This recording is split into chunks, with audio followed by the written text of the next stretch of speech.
So if you've been watching the videos, you know that I jumped on the Benchuary bandwagon on the Sore Next Benchuary workouts in an effort to push my bench up and encourage others to also work on their bench. It's kind of a cool thing to work with other people doing the same stuff with the same goals around the whole country, around the world.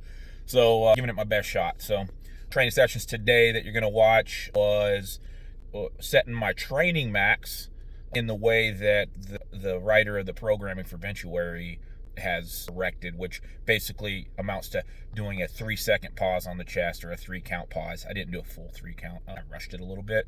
I'd say I got a solid 2.5 count, but hit a pretty good number. Worked up to 405, which was a little better than I expected. I was thinking somewhere in the 380, 390 range with it, since I haven't really benched super heavy in a long time. So happy with it. I'm no Matt Hand out there benching like 4.5 or whatever the heck he's doing now. But I think that's a good effort for me. And I think that's a good sign for some stone pushing. So we'll see where I can take it. But in the meantime, you're going to check that out. And then right after that, today, the very next day after setting the bench max, some lower body work and a little commentary on that as well. So enjoy. Y'all keep watching. Y'all keep liking and subscribing and doing all the things. So I know that you're watching, you like it.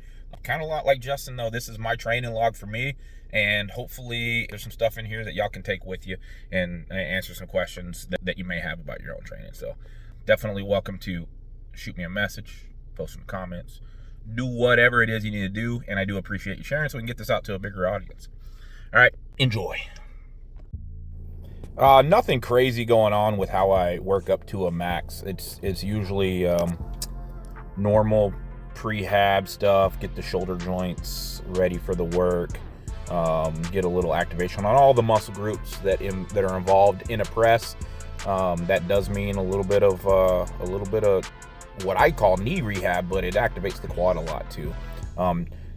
It can't go into the bench for me, if you can see, my arch there, with really tight quads, and I won't be able to get an appropriate arch, end up flaring my chest and rib cage a lot more than actually just getting a smooth arch from my whole spine. So I just make sure I hit kind of a little bit of everything. This as well, this is an alternative to the back attack that is prescribed in the program.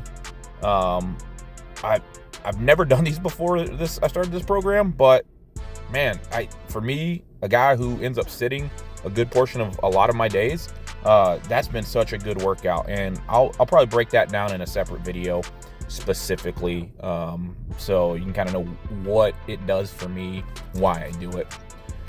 But back to the bench press there, the weight jumps are in a way that just makes sense. When I'm on these lighter weights, I'm just looking to make sure the tempo is slow enough that I'm feeling the positions. Everybody has a sticking point. Everybody has points of the bench press where it might be a little more uncomfortable than others. Those are the positions. Those are the spaces that you need to spend a little bit of extra time in during your warm up, so that they don't sabotage your max attempt. So don't shy away. Do not shy away from the thing that is uncomfortable or hurt. It's good advice for your whole life, I think. Here's 315, and that's where I started incorporating the long pause. Didn't expect that to move slow, and it didn't.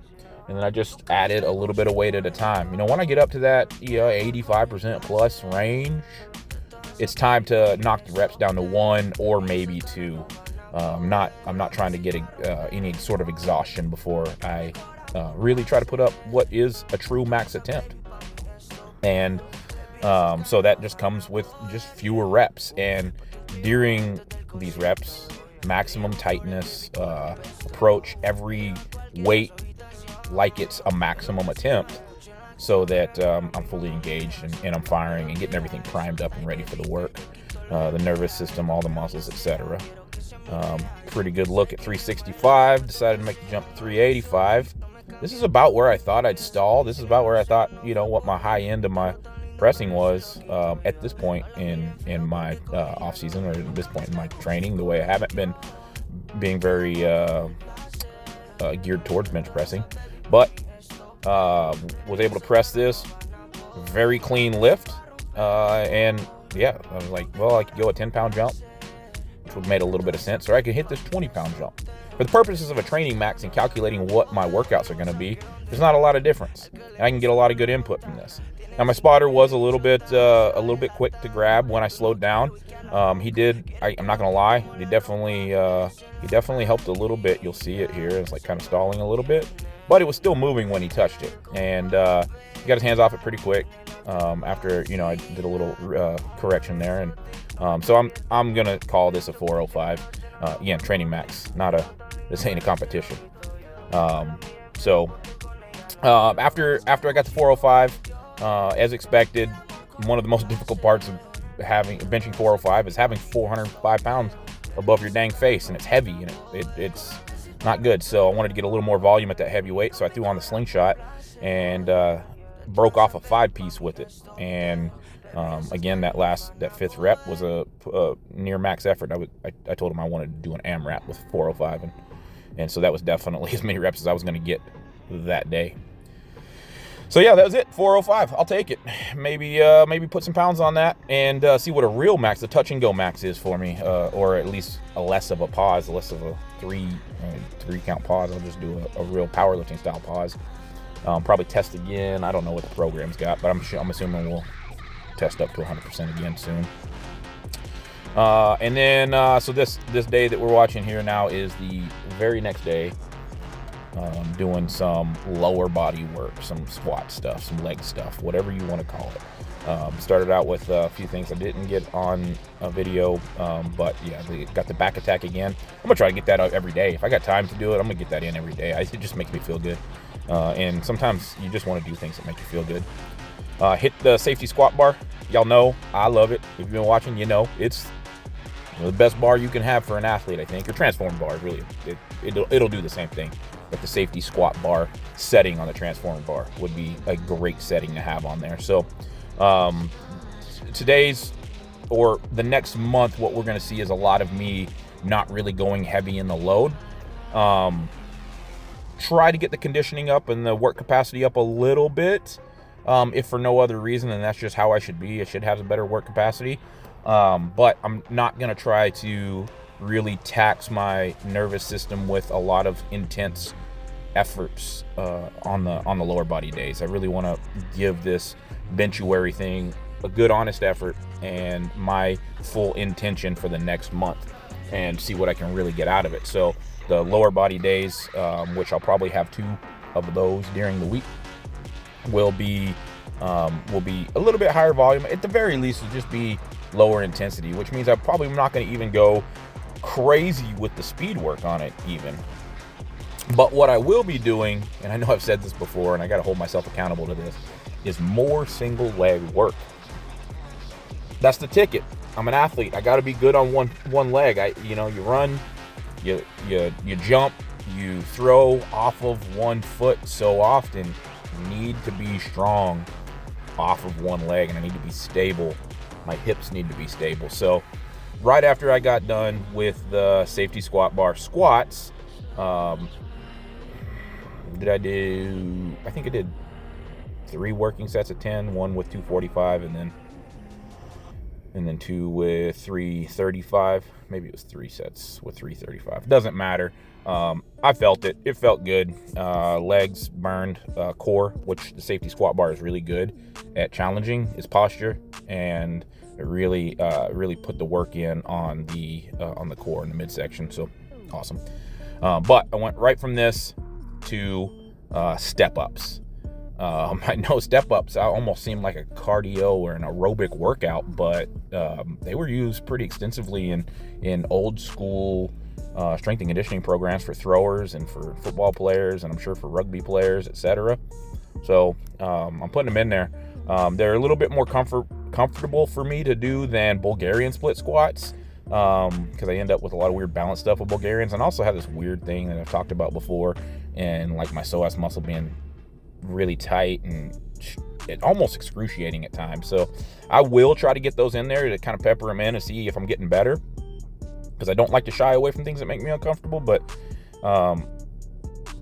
there's a limit to everything, right? So One thing that in my initial sets I was picking up on was that I was being lazy at the top and not really getting up the hip into full extension, and I think that is very important. That's a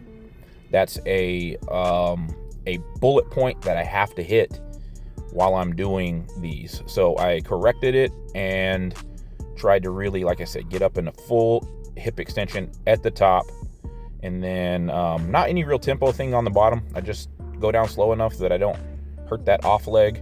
I don't slam it back down into the ground from way up there with, I mean, this is really light. There's only 155 pounds on the bar, so nothing crazy.